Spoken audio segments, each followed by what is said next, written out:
أما بعد فأعوذ بالله من الشيطان الرجيم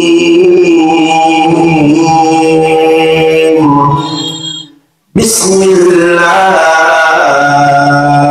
الرحمن الرحيم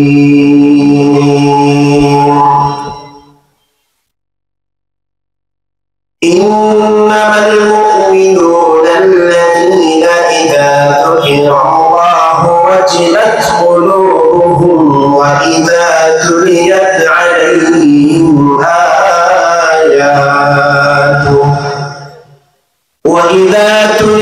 عليهم آياته زادتهم إيمانا وعلى ربهم يتوكلون صدق الله مولانا العظيم وصدق رسوله النبي الكريم ونحن على ذلك لمن الشاهدين والشاكرين والحمد لله رب العالمين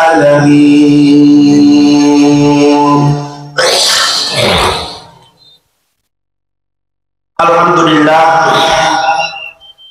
উকিয়া উপজেলার 4 নম্বর আতারপাড়া ইউনিয়নের অন্তর্গত হাতিরপাড়া সিরাত কমিটির উদ্যোগে আয়োজিত হযরত মাওলানা সুবাই আহমদ রাহমাতুল্লাহি আলাইহি হুজুরের ইরশাদে সাওয়াব ও ষষ্ঠ হিফজুল কোরআন প্রতিযোগিতা সিরাতুন নবী সাল্লাল্লাহু আলাইহি ওয়াসাল্লাম মাহফিলের আজকের সমাপনী দিবসের সমাপনী অধিবেশনের সম্মানিত সভাপতি উপস্থিত মুআজ্জাজ উলামায়ে কেরাম মুরব্বিয়ান আযম যুবক যুবকায়েরা মাইকের আওয়াজ যতদূর পর্যন্ত যাচ্ছে আমার পর্দার অন্তরালে সম্মানিত শ্রদ্ধেয় মা ও বোনেরা সর্বপ্রথম মহান রব্বুল আলামিনের শাহী দরবারে শুকরিয়া আদায় করি যে মহান রব্বুল আলামিন আমাকে আপনাকে দুনিয়ার সমস্ত কাজকর্ম থেকে অবসর করে কোরআনের মাহফিলে আসার জন্য বসার জন্য তৌফিক দিয়েছেন। এজন্য আমরা সবাই মহান মালিকের দরবারে জবান খুলে উচ্চ কণ্ঠে শুকরিয়া আদায় করে বলি আলহামদুলিল্লাহ। একটু মুহাব্বতের আওয়াজ দিয়ে বলেন দেখি আমাকে আপনাকে কোরআনের মাহফিলে আসার জন্য তৌফিক দিয়েছেন কে? আল্লাহ তাআলা যদি তৌফিক না দিতেন আমি আপনি আসতে পারতাম? আল্লাহ তাআলা যে আমাদেরকে আসার জন্য তৌফিক দিয়েছেন সেজন্য আপনারা খুশি না বেজার? কারা কারা বেজার দোয়া করে দেখুন। মাশাআল্লাহ, খুশি কারা কারা তারা দোয়া করে দেখুন। নারে তাকবীর, আর জবান খুলে বলতে হবে নারে তাকবীর। আলহামদুলিল্লাহ, আল্লাহ তাআলা আমাদের সকলের আশা এবং বসাকে কবুল করেন, বরাবর বলেন আমিন। অনেক ভাইয়েরা রাস্তাঘাটে দাঁড়িয়ে আছেন, অযথা দোকান পাটে ঘোরাফেরা করে সময় নষ্ট করছে। আমরা আল্লাহর দরবারে দোয়া করি আল্লাহ তাআলা যেন সকলকে কোরআনের মাহফিলের প্যান্ডেলে এসে বসে নসিহত শুনে নিজেদের জীবনকে দামি বানানোর তৌফিক দান করেন, বরাবর বলেন আমিন। আমি আপনাদের সামনে কোরআনুল কারীমের একটা আয়াত তিলাওয়াত করেছি। এই আয়াতে আল্লাহ তাআলা দুনিয়ার বুকে যারা ঈমানদার হবে ঈমানদারদের পরিচয় আল্লাহ তাআলা তুলে ধরেছেন। প্রিয় হাজরিন, আপনারা জানেন গত কয়েক মাস আগে আমেরিকাতে প্রেসিডেন্ট নির্বাচন হয়েছে। আমেরিকার প্রেসিডেন্ট নির্বাচন হওয়ার পরে যে আরেকবার আমেরিকার প্রেসিডেন্ট হয়েছিল সে আবার দ্বিতীয়বার, মাঝখানে একটা বাদ ছিল, সে আবার দ্বিতীয়বার প্রেসিডেন্ট নির্বাচিত হয়েছে। তার নাম হলো ডোনাল্ড ট্রাম্প। কি না? Donald Trump. এই পাগলা গত 3-4 দিন আগে বলেছিল ফিলিস্তিনের প্রশাসন যখন ইসরায়েলের কিছু ইহুদিদেরকে গ্রেফতার করেছিল তখন এই ডোনাল্ড ট্রাম্প বলেছিল, ফিলিস্তিনি কর্তৃপক্ষকে হুঁশিয়ারি দিয়ে বলেছিল, তোমরা তাড়াতাড়ি ইহুদিদেরকে ছেড়ে দাও, না হলে আমরা ফিলিস্তিনকে পৃথিবীর বুকে জাহান্নাম এবং নরক বানিয়ে ছাড়বো। আওয়াজ দিয়ে বলেন নাউজুবিল্লাহ। কয়েকদিন আগে, বেশি দিন আগের কথা, আজ থেকে মাত্র 4 দিন আগে 8 জানুয়ারি সে হুঁশিয়ারি দিয়েছিল, যদি তোমরা ওই ইহুদিদেরকে ছেড়ে না দাও তাহলে আমরা ফিলিস্তিনকে পৃথিবীর নরক বানাবো, জাহান্নাম বানাবো। ও কি আর মুসলমান, কক্সবাজারের মুসলমান, এই প্রেসিডেন্ট এই হুমকি দেওয়ার পরে আপনারা যারা পত্র পত্রিকা, মোবাইলের যেই সোশ্যাল নেটওয়ার্ক, ফেসবুকের সাথে আপনাদের যাদের যোগাযোগ আছে, আপনারা দেখেছেন গত 4-5 দিন ধরে বিশ্বের সর্বাধুনিক দেশ আমেরিকা যুক্তরাষ্ট্রের দ্বিতীয় বৃহত্তম শহর ক্যালিফোর্নিয়ার লস অ্যাঞ্জেলেসের মধ্যে এমন ভাবে দাবানল ছড়িয়ে পড়েছে, পুরো শহরের মধ্যে এমন ভাবে আগুন ছড়িয়ে পড়েছে যে আগুন কন্ট্রোল করতে ওই দেশের ফায়ার সার্ভিস ওই আগুন কন্ট্রোল করতে পারে নাই। আকাশের উপর থেকে পানি বর্ষণ করে, বিমানের মাধ্যমে পানি বর্ষণ করে সে আগুন কন্ট্রোল করা যাচ্ছে না। আল্লাহ তাআলা দেখিয়ে দিয়েছেন, ও প্রেসিডেন্ট, তুই হুঁশিয়ারি দিয়েছিলি ফিলিস্তিনকে বিশ্বের জাহান্নাম বানাবি, নরক বানাবি, আর আল্লাহ তাআলা প্রমাণ করে দেখিয়ে দিয়েছেন বিশ্বের এত আধুনিক দেশ হওয়ার পরেও, বিশ্বের এত উন্নত রাষ্ট্র হওয়ার পরেও, এত আধুনিক যোগাযোগ ব্যবস্থা, আধুনিক সিকিউরিটি থাকার পরেও আল্লাহ তাআলা আমেরিকার বুকে এমন ভাবে দাবানল ছড়িয়ে পড়েছে। ও মুসলমান, লক্ষ লক্ষ ওই আমেরিকানদের কোরবানিগুলো চলে সারকার হয়ে যাচ্ছে, হাজার হাজার নয়, লক্ষ লক্ষ মানুষ তাদের কোরবানি ছাড়া হয়ে গেছে। কতজন মারা গেছে আমরা সঠিকভাবে জানি না।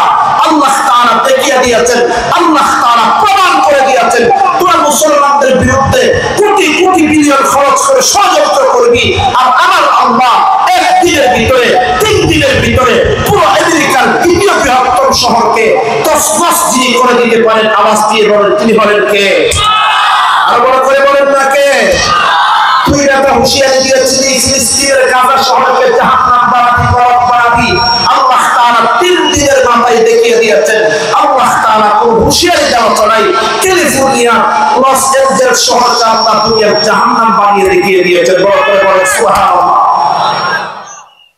আপনি ফেসবুকে দেখেন, স্যাটেলাইটের যে ভিডিওগুলো দেখা যাচ্ছে, একদিকে গাজা শহরের ভিডিও দেখবেন, আরেকদিকে ক্যালিফোর্নিয়া শহরের ভিডিও দেখবেন। আল্লাহর কসম, এরা কয়েক মাস ধরে, বছরের পর বছর ধরে ইসরায়েলের কুখ্যাত জালেম ইহুদিরা এত বর্ষণ করে, এত জুলুম করে, গাজা শহরের যে পরিস্থিতি হয়েছে, আল্লাহ তাআলা মাত্র 3 দিনের ব্যবধানে, 4 দিনের ব্যবধানে আমেরিকার লস অ্যাঞ্জেলেস শহরকেও ফিলিস্তিনের গাজা শহরের চাইতেও নিকৃষ্ট অবস্থা যিনি বানিয়ে দিয়েছেন। আওয়াজ দিয়ে বলেন, তিনি হলেন কে? ও কি আর মুসলমান, আওয়াজ দিয়ে বলেন, সমস্ত ক্ষমতার মালিক হলেন কে? আর বড় করে বলেন না কে? এরা এত আধুনিক রাষ্ট্র হওয়ার পরেও পৃথিবীর সর্বোচ্চ নিরাপত্তা ব্যবস্থা এনে, পৃথিবীর সর্বোচ্চ সেনাবাহিনী এনে পৃথিবী পুরো কন্ট্রোল করে তারা। আল্লাহ তাআলা দেখিয়ে দিয়েছেন, আমি আল্লাহ যখন কাউকে ধরি, পুরো দুনিয়ার মানুষ মিলেও তাকে রক্ষা করতে পারে না। ঠিক না? বলে বলেন না?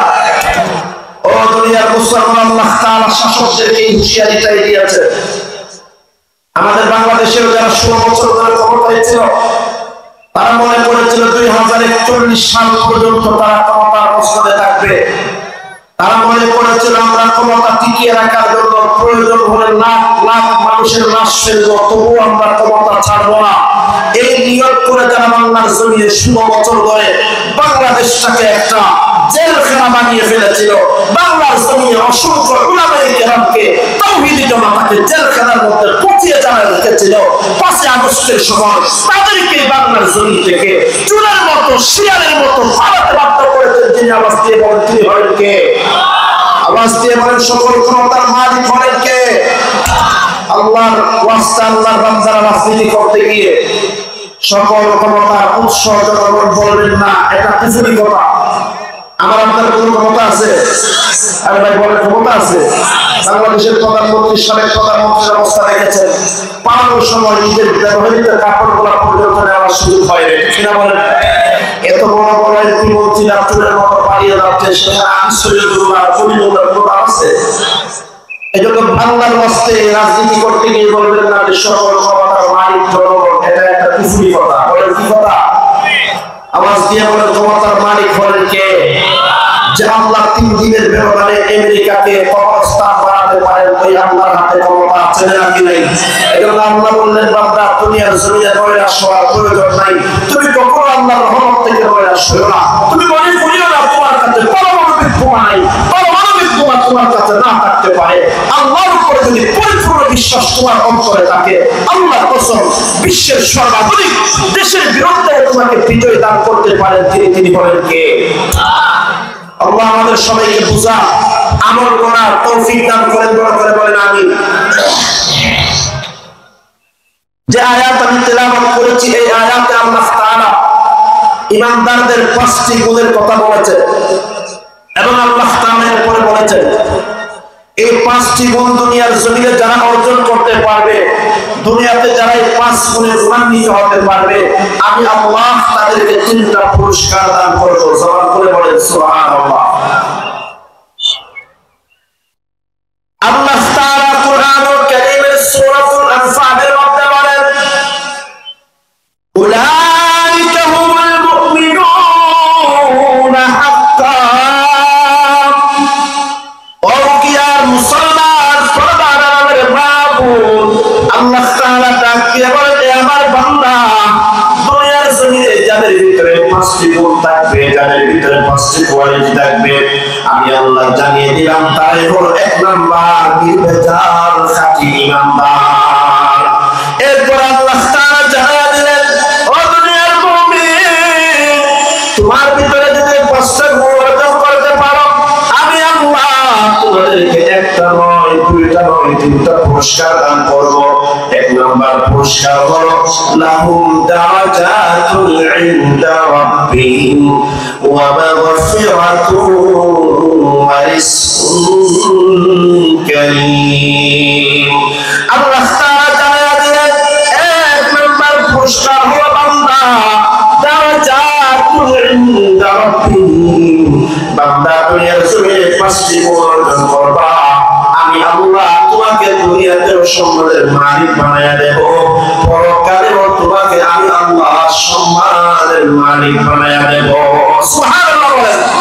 এই দুনিয়ার মুসলমান, দুনিয়ার মধ্যে মানুষদেরকে দেখবেন, দুনিয়ার মানুষ সম্মান অর্জন করার জন্য লাখ লাখ নয় কোটি কোটি টাকা দুনিয়ার মানুষ খরচ করে সম্মান অর্জন করার জন্য। অথচ ভালো করে জেনে রাখবেন দুনিয়ার মধ্যে সম্মান টাকার মাধ্যমে যে সম্মান অর্জন করা হয়, এই সম্মান আজকে আছে কালকে কিন্তু থাকবে না। যতদিন পর্যন্ত ক্ষমতার চেয়ারে বসবেন, যতদিন পর্যন্ত ক্ষমতার চেয়ারে থাকবেন, ততদিন পর্যন্ত আপনার সম্মান থাকবে। আর যেদিন আপনি ক্ষমতার চেয়ার থেকে বহিষ্কৃত হয়ে যাবেন, ওই দিন দুনিয়ার জমিনে আপনাকে সালাম দেওয়ার মতো কেউ পাওয়া যাবে না। ঠিক না বলেন না? এরা আল্লাহর বান্দা, আমরা তো সচক্ষে পরিদর্শন করেছি, প্রত্যক্ষ করেছি। 16 বছর ধরে যারা বাংলার জমিনে ক্ষমতার মধ্যে ছিল, ক্ষমতা চলে যাওয়ার পর দেশের কত বড় বড় এমপি মন্ত্রীরা কেমন করে পালিয়ে গেছে আপনারা জানেন।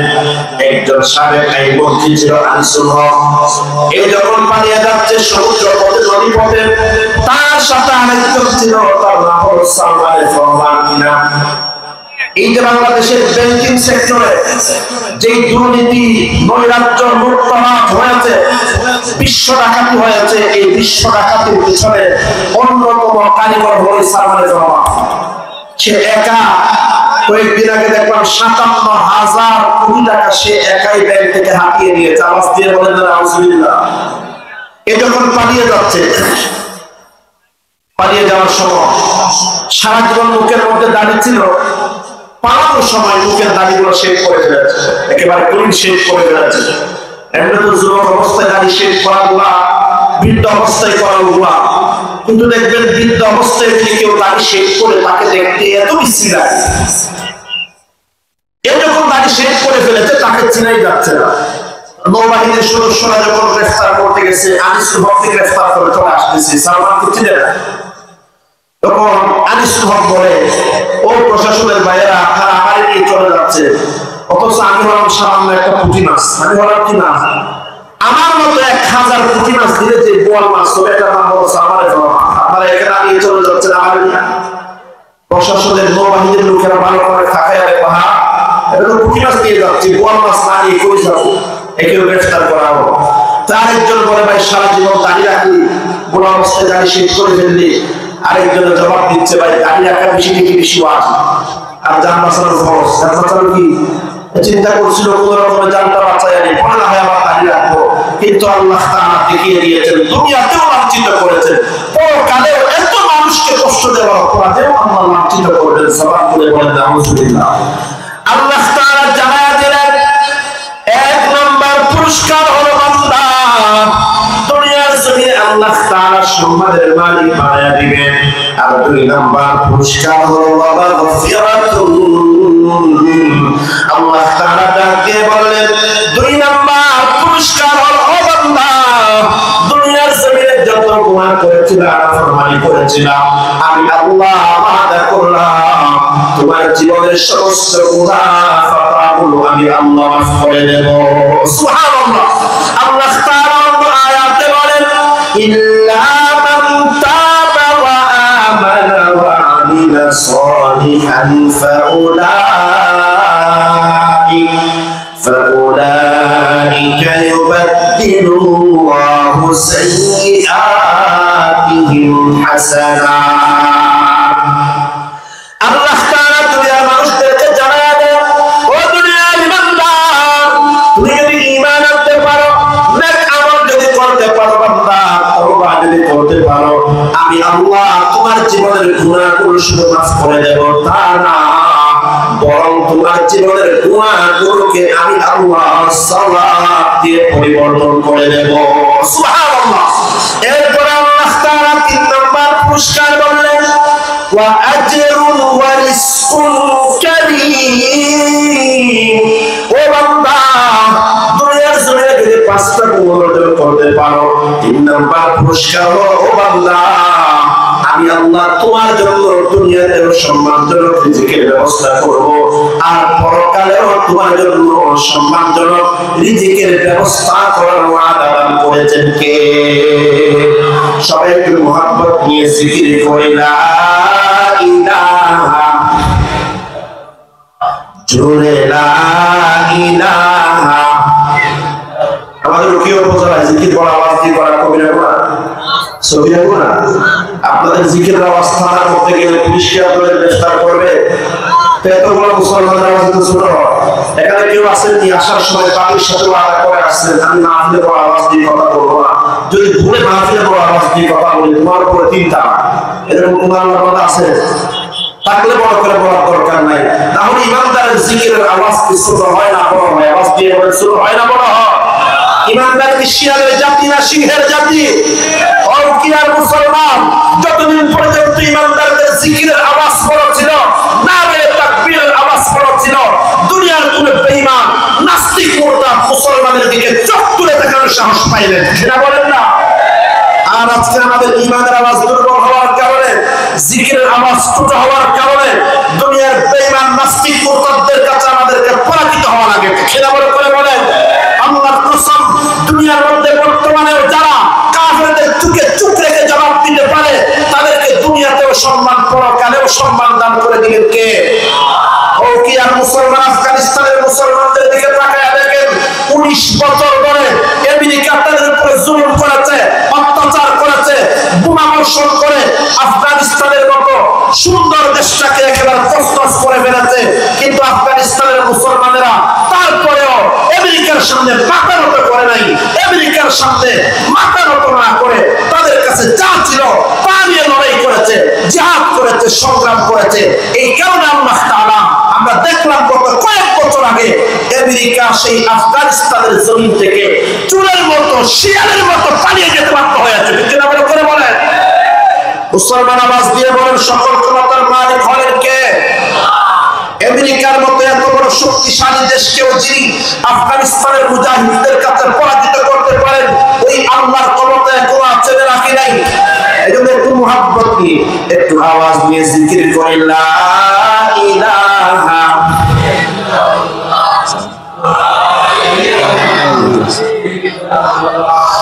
লা ইলাহা ইল্লাল্লাহ জুড়ে লা ইলাহা হাসবি রাব্বি জাল্লাল্লাহ মা ফি কলবি গায়রুল্লাহ লা ইলাহা ইল্লাল্লাহ জুড়ে লা इलाहा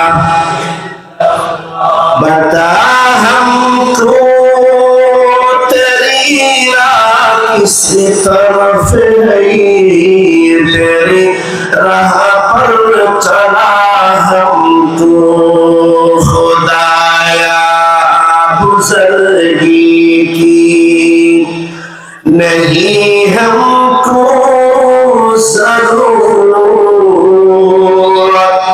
गुलाम अपना बना हमको खुदाया ला इलाहा इल्लल्लाह जुड़े ला इलाहा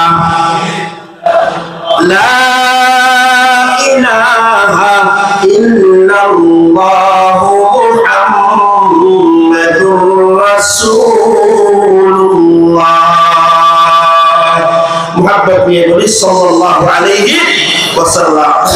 আলহামদুলিল্লাহ, সম্মানিত এলাকাবাসী, আমাদের মাঝে এখন উপস্থিত হয়েছেন আমাদের রৌকিয়া উপজেলার গৌরব উস্তাদুল আসাতিজা, আজকের এই সমাপনী দিবসের যিনি সভাপতি, রাজাপাড়া এমদাদুল উলুম ফাজিল মাদ্রাসার সম্মানিত সাবেক উপাধ্যক্ষ হযরতুল আল্লাহ মাওলানা খায়রুল বশর সাহেব হুজুর হাফিজাহুল্লাহ। হুজুর অসুস্থ, আমরা আল্লাহর দরবারে দোয়া করি আল্লাহ তাআলা যেন হুজুরকে শিফায়ে কামিলা আজিলা কুল্লিয়া নসিব করে, দোয়া করে বলেন আমিন। প্রিয় হাজরিন, তাহলে আল্লাহ তাআলা বললেন 5টা গুণ অর্জন করলে 3টা পুরস্কার আল্লাহ তাআলা দিবেন। এই 5টি গুণ কি কি তা জানার দরকার আছে নাকি নাই? আল্লাহ তাআলা 1 নাম্বার গুণ বললেন ইন্নামাল মুমিনুনা আল্লাযীনা ইযা যুকিরাল্লাহু ওয়াজিলাত কুলুবুহুম।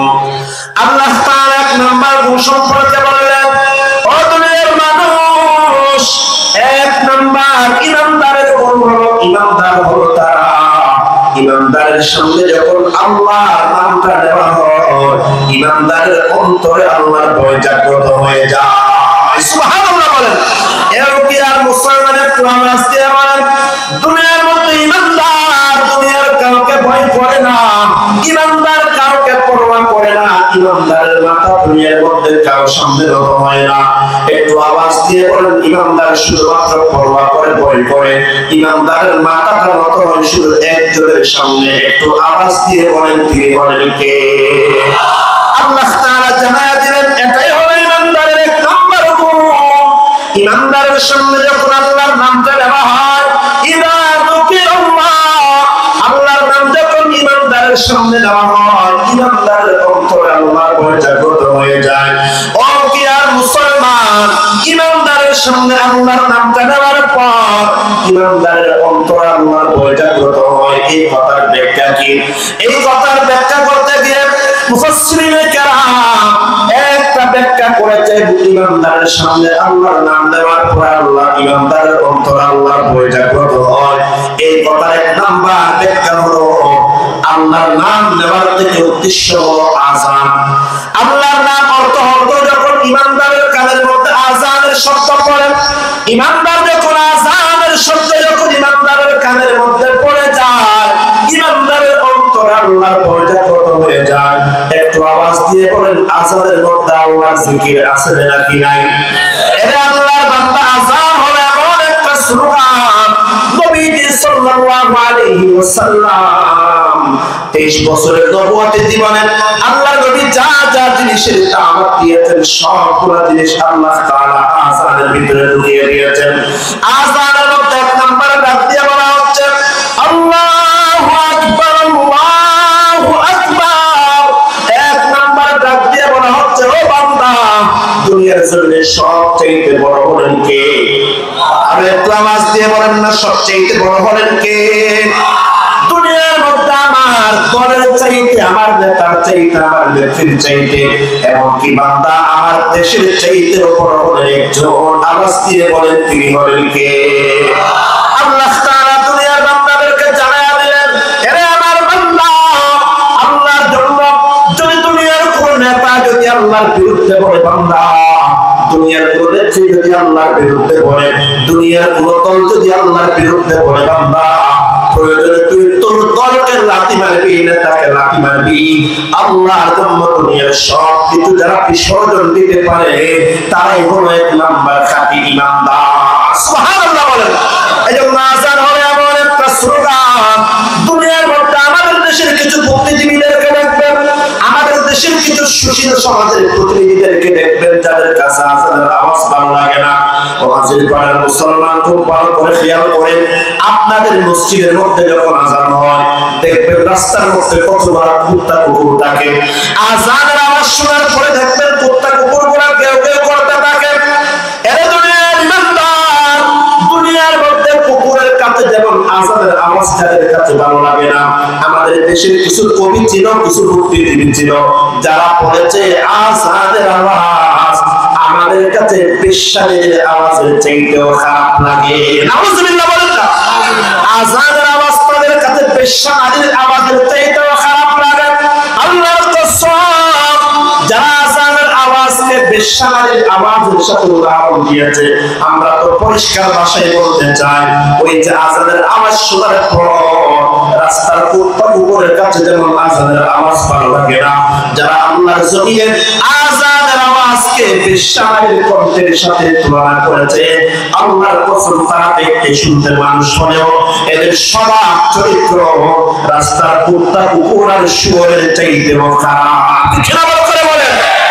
এজন্য কি আর মুসলমান, আযান এমন একটা স্লোগান, সাইয়্যিদুনা আলী রাদিয়াল্লাহু তাআলা আনহুর জীবনের মধ্যে আছে। হযরত আলী রাদিয়াল্লাহু তাআলা যখন মুসলিম জাহানের খলিফা হলেন, আমিরুল মুমিনিন নির্বাচিত হলেন, ওনার রাজদরবারে যারা ছিলেন তারা বর্ণনা করেছেন, আমরা অনেক সময় শেরে খুদা সাইয়্যিদুনা আলী রাদিয়াল্লাহু তাআলা আনহুর সাথে যখন প্রশাসনিক কাজকর্মে ব্যস্ত থাকতাম, অনেক সময় দেখতাম আযানের আওয়াজ হযরত আলীর কানের মধ্যে পড়ার পর হযরত আলীর চেহারার রংটা পরিবর্তন হয়ে যেত। হযরত আলীর চেহারার মধ্যে কেমন জানি একটা ভয় ভয় ভাব সৃষ্টি হয়ে যেত। আমরা জিজ্ঞেস করলাম, ইয়া আমিরুল মুমিনিন, এতক্ষণ পর্যন্ত আপনি স্বাভাবিক ছিলেন, আযানের আওয়াজটা শোনার পর আপনার চেহারার রং কেন পরিবর্তন হয়ে গেল?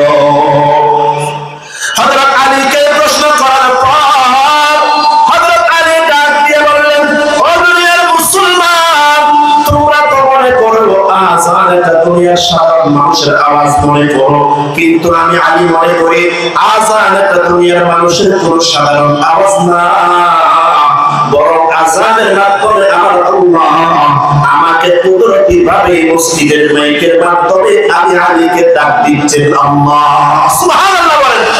এজন্য দুনিয়ার মুসলমান, আযান এমন একটা স্লোগান, আল্লাহ তাআলা বলেছেন আযানের আওয়াজটা শোনার পর ইমানদারের অন্তরের মধ্যে আল্লাহর ভয় জাগ্রত হয়ে যায়। ও এলাকার মুসলমান অনেক সময় এমন হয়, আমি আপনি চায়ের দোকানে বসা আছি, আমি আপনি দুনিয়ার কোন কাজের মধ্যে ব্যস্ত আছি, এমন সময় হাজির পাড়া জামে মসজিদের মাইক থেকে আমার কানের মধ্যে আযানের আওয়াজ আসলো। স্টেশন জামে মসজিদের মাইক থেকে, কেন্দ্রীয় জামে মসজিদের মাইক থেকে যখন আমার কানের মধ্যে আযানের আওয়াজটা পড়লো, আযানের আওয়াজ পড়ার পর আমার মধ্যে যদি কোনো ধরনের পরিবর্তন না আসে, আগে যেমন ছিলাম তখন যদি আমি স্বাভাবিক থাকতে পারি, আযানের আওয়াজ শোনার আগে আমি যেমন ছিলাম, আযানের আওয়াজটা শোনার পরে আমার মধ্যে কোনো পরিবর্তন আসে নাই, আযানের আওয়াজ শোনার পর আমার মধ্যে যদি কোনো পরিবর্তন না আসে, আল্লাহর কোরআন বলে এখন আপনি পরিপূর্ণ ইমানদার হতে পারেন না। আল্লাহ তাআলা বলেছেন, ইযা যুকিরাল্লাহ, ইমানদারের সামনে আল্লাহর নামটা নেওয়ার পর ইমানদারের অন্তরে আল্লাহর ভয় জাগ্রত হয়ে যায়। এই আয়াতের এক নাম্বার ব্যাখ্যা হলো, আল্লাহর নাম থেকে উদ্দেশ্য হলো যখন আযান দেওয়া হয়, মুফাসসিরিনে কেরাম বললেন এই আয়াতের 2 নাম্বার ব্যাখ্যা, ইমানদারের সঙ্গে আল্লাহর নাম নেওয়ার পর ইমানদারের অন্তর আল্লাহর ভয় জাগ্রত হয়ে যায়। এই আয়াতের 2 নাম্বার ব্যাখ্যা হলো ইমানদার যখন এমন একটা নির্জন জায়গার মধ্যে থাকে যেখানে ইমানদারকে দুনিয়ার কেউ দেখবে না, পুলিশ দেখবে না, সিসি ক্যামেরার মধ্যে রেকর্ড হবে না, এমন নির্জন জায়গার মধ্যে ইমানদার যখন গুনার কাজ করার সুযোগ পায়, ইমানদার গুনার কাজ করার সুযোগ পাওয়ার পরে যদি বান্দা গুনার কাজ না করে একমাত্র আল্লাহর উপরে যদি গুনার কাজটা ছেড়ে দেয়, ওই বান্দার দুনিয়া আখিরাতের সম্মান এবং মর্যাদা বাড়িয়ে দেওয়ার ওয়াদা করেছেন কে? তিরমিজি শরীফের মধ্যে আল্লাহর নবী একটা ঘটনা বর্ণনা করেছেন। নবী করিম সাল্লাল্লাহু আলাইহি ওয়াসাল্লাম ইরশাদ করেন, হে আমার সাহাবীরা, বনি ইসরাঈলের মধ্যে একজন মানুষ ছিল যার নাম ছিল কিফিল। এই কিফিল ছিল এত বড় নাফরমান, দুনিয়ার জমিনে যত বড় বড় কবিরা গুনাহ ছিল সব গুনাহ কিফিল করেছে।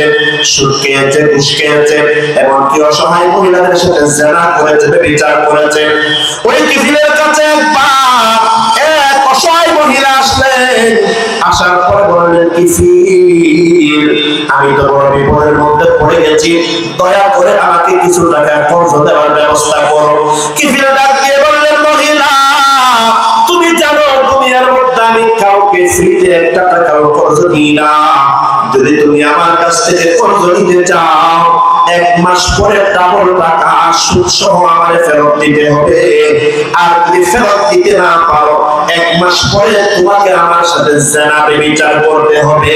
আউযুবিল্লাহ বলেন। নবীজি সাল্লাল্লাহু আলাইহি ওয়াসাল্লাম ইরশাদ করেন, কাদাল ফাকরু আন ইয়াকুনা কুফরা। অনেক সময় দারিদ্রতা এমন একটা অভিশাপ, অনেক সময় মানুষ দারিদ্রতার কারণে কুফরি গুনাহ পর্যন্ত করে ফেলে। নাউজুবিল্লাহ বলেন। পার্বত্য চট্টগ্রামের খবর নিয়ে দেখেন, কত আল্লাহর বান্দা আগে মুসলমান ছিল, টাকার লোভে পড়ে অভাবের কারণে ঈমান বিক্রি করে দিয়ে খ্রিস্টান হয়ে যাচ্ছে। আওয়াজ দিয়ে বলেন নাউজুবিল্লাহ। এই যে আমাদের রোহিঙ্গা ভাই বোনেরা বাংলাদেশে হিজরত করে আসছে, ঈমান আমল বাঁচানোর জন্য বাংলাদেশে এসেছে, কিন্তু বাংলাদেশে আসার পরে অনেক রোহিঙ্গা ভাই বোনেরা ঈমান বিক্রি করে দিয়ে খ্রিস্টানের ঘরে নাম লেখাচ্ছে। একটু আওয়াজ দিয়ে বলেন নাউজুবিল্লাহ। এজন্য দুনিয়ার মুসলমান, নবীজি বললেন, কাদাল ফাকরু আন ইয়াকুনা কুফরা। দারিদ্রতা অনেক সময় মানুষকে কুফরি গুনাহ পর্যন্ত নিয়ে যায়। আপনারা যারা দাঁড়িয়ে আছেন, আপনাদের কষ্ট হচ্ছে, আমরা দেখতে পাচ্ছি। বসার জন্য যেহেতু জায়গা আছে, মেহেরবানি করে আপনারা যারা দাঁড়িয়ে আছেন, বসার জন্য যেহেতু পর্যাপ্ত পরিমাণে স্পেস জায়গা খালি আছে, আপনারা একটু কষ্ট করে সামনের ফাঁকা জায়গাগুলো পূরণ করে বসে পড়েন। আল্লাহর রাস্তে মাহফিলের সৌন্দর্য রক্ষা করার জন্য সবাই মাহফিলের প্যান্ডেল স্তরে বসে পড়ে। আল্লাহ তাআলা সবাইকে সুন্দরভাবে সুশৃঙ্খলভাবে মাহফিলে বসে বয়ান শুনে নিজেদের জীবনকে দামি বানানোর তৌফিক দান করেন। বড় করে বলেন আমিন। কিফিল ডাক দিয়ে বললেন, মহিলা, আমি তোমাকে কর্জ দিতে পারি, একটা শর্ত, 1 মাস পর আমার টাকাটা ডাবল করে সুদ সহ ফেরত দিতে হবে। আর যদি আমার টাকা ফেরত দিতে না পারো, তাহলে তোমাকে আমার সাথে জিনা ব্যভিচার করতে হবে। মহিলা মজবুর হয়ে, বাধ্য হয়ে শর্তের উপর রাজি হয়ে গেল। কর্জ নিয়ে চলে যাওয়ার 1 মাস পর মহিলা যখন কিফিলের দরবারে আসলো, কিফিল ডাক দিয়ে বলল, মহিলা, আমার কর্জের টাকা সুদ সহ আমাকে ফেরত দিয়ে দাও। মহিলা ডাক দিয়ে বললেন, ওরে কিফিল, আমি তো তোমার কর্জের টাকার ব্যবস্থা করতে পারি না। তখন কিফিল ডাক দিয়ে বলল, তাহলে আমার সাথে জিনা করার জন্য প্রস্তুত হয়ে যাও। এই কথা বলার পর কিফিল গিয়ে ঘরের দরজা জানালা বন্ধ করতে আরম্ভ করলেন। তখন কিফিল লক্ষ্য করে দেখলেন, ওই মহিলাটা আমাদের এক কোণার মধ্যে দাঁড়ায়, ওই মহিলার 2 চোখ দিয়ে টপ টপ করে পানি বের হওয়া আরম্ভ হয়ে গেছে। বলেন আল্লাহু আকবার। কিফিল ডাক দিয়ে বলল, মহিলা, আমি তো তোমাকে জিনা করার জন্য বাধ্য করি নাই, তুমি তো আমার শর্তের উপর রাজি হয়ে আমার সাথে জিনা করার জন্য প্রস্তুত হয়েছিল, তাহলে তুমি এখন কেন কান্না করো? এই কথা বলার পর মহিলা ডাক দিয়ে বললেন, ও কিফিল, যদি এবার তুমি আমাকে জিনা করার জন্য বাধ্য করো নাই, তার মধ্যে কোনো সন্দেহ নাই, কিন্তু আমি যদি আজকে তোমার সাথে জিনার গুনাহ করি আমার প্রচন্ড ভয় হয়, না জানি কাল কিয়ামতের দিন আমাকে আল্লাহর আদালতে জিনাকুরদের কাতারে দাঁড়াইতে হবে। আল্লাহর আদালতে যদি